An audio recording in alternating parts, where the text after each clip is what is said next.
పవన్ కళ్యాణ్ అటు సినిమాల్లోనూ ఇటు రాజకీయ పరంగా రెండు పడవల మీద చాలా దిగ్విజయంగా రాణిస్తున్నారు.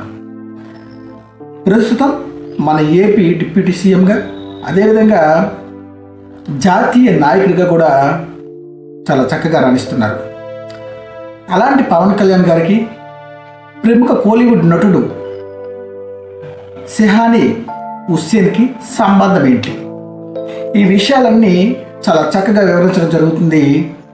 అయితే ఈ షహీనా హుస్సేని గారు నిన్న రాత్రి మరణించడం జరిగింది. వీటన్నిటి గురించి చాలా ఇంట్రెస్ట్గా ఉంటుంది.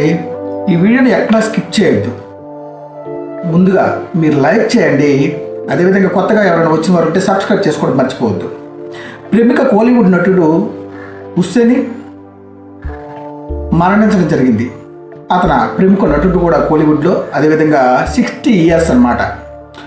లుకోమియాతో బాధపడుతూ చెన్నై ఆసుపత్రిలో ఆయన మరణించారనే వార్త అనేది మనకి బయటకు వచ్చింది.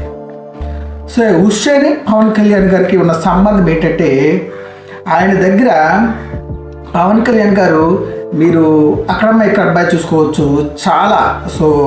అటు నుంచి కార్లు వెళ్తూ ఉంటే ఆ హ్యాండ్ అనేది చాలా రీల్గా చేశారన్నమాట. ఆ హ్యాండ్ పైన మణికొట్టు పైన ఈ కార్లు అనేవి లైన్గా వెళ్తూ ఉంటాయి. అది రీల్గా చేశారు పవన్ కళ్యాణ్ గారు. అదేవిధంగా చూసుకుంటే బద్రీనాథ్ ఆ సినిమాకి సంబంధించి, అంటే ఆ సినిమా ఏంటంటే బద్రీనాథ్ నందాయతని బద్రీనాథ్ సినిమాలో ఆయన చేసిన కరాటే స్టైల్ కావచ్చు, వీటన్నిటికీ ఆద్యుడు ఎవరు అంటే, గురువు ఎవరు అంటే ఈ ప్రముఖ కోలీవుడ్ నటుడు హుస్సేని అని మనం చక్కగా చెప్పుకోవచ్చు. హుస్సేని గారి దగ్గర పవన్ కళ్యాణ్ గారు మార్షల్ ఆర్ట్స్ సంబంధించి కావచ్చు, కరాటీకి సంబంధించి కావచ్చు, కిక్ బాక్సింగ్కి సంబంధించి కావచ్చు, అన్నీ ఆయన దగ్గర నుంచి నేర్చుకోవడం జరిగింది. అందుకే హుస్సేని గారు పవన్ కళ్యాణ్ గారికి గురువు అని చెప్పుకోవడం జరుగుతుంది. ఆయన దగ్గర శిక్షణ తీసుకున్నప్పుడే పవన్ కళ్యాణ్ గారికి ఈ బ్లాక్ బెల్ట్ కూడా అనేది పవన్ కళ్యాణ్ గారికి చక్కగా వరించింది. ఇంత ఈ శిక్షణ పరంగా తీసుకుంటే, అదేవిధంగా నటన పరంగా తీసుకుంటే పవన్ కళ్యాణ్ గారు మన విశాఖపట్నంకి చెందిన సత్య గారి దగ్గర అయితే నటన పరంగా పవన్ కళ్యాణ్ గారు కావచ్చు, రవితేజ కావచ్చు, చాలామంది నటినట్లు వీటి దగ్గర, అదే ఓజాకి సంబంధించిన సత్య గారి దగ్గర అతని ఇన్స్టిట్యూట్లో నటనకు సంబంధించిన బిలుపులు కూడా నేర్చుకోవడం జరిగింది. ఈ విధంగా పవన్ కళ్యాణ్ గారు కనుక చూసుకున్నట్లయితే కిక్స్ బాక్సింగ్ కావచ్చు, కరాటే కావచ్చు, మార్షల్ ఆర్ట్స్ కావచ్చు, తనదైన శైలిలో చాలా సినిమాల్లో ప్రతిభని కనబరిచారు.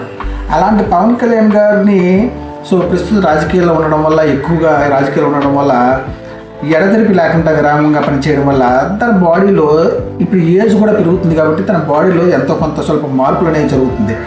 అలాంటి వ్యక్తిని పట్టుకొని కుంభమేళాల్లో స్నానం చేస్తే, అలాంటి వ్యక్తిని పెట్టుకొని మీరు బాడీ షేమింగ్ చేశారు. ఇది ఎంతవరకు కరెక్ట్? మన నిత్యం ఎలాగ ఉండిపోతాను, నేను నిత్యం ఎలాగే ఉంటాను. ఏజ్ పెరిగే కొద్దీ నా బాడీలో ఎన్నో మార్పులు ఉంటాయి, నా ఒడిదుడుకులు ఉంటాయి, నా ప్రెజర్, నా టెన్షన్కి నేను బాడీని పట్టించుకోలేకపోవచ్చు. నేను కుటుంబ బాధ్యతలు పడిపోయి అతను సమాజంలో ఉన్నారు కాబట్టి ఎక్కువగా దానిలో కాన్సన్ట్రేషన్ చేస్తున్నారు. దయచేసి మనం మాట్లాడేటప్పుడు మాట అటు ఇటు చాలా బ్యాలెన్స్డ్గా ఉండాలి. ఎందుకంటే మన సమాజంలో ఉంటున్నాం. దయచేసి ఈ వీడియో కనుక మీకు నచ్చినట్లయితే అలా చూసి వెళ్ళిపోవద్దు. Please like, share, comment and subscribe. మన సత్య. జై హింద్.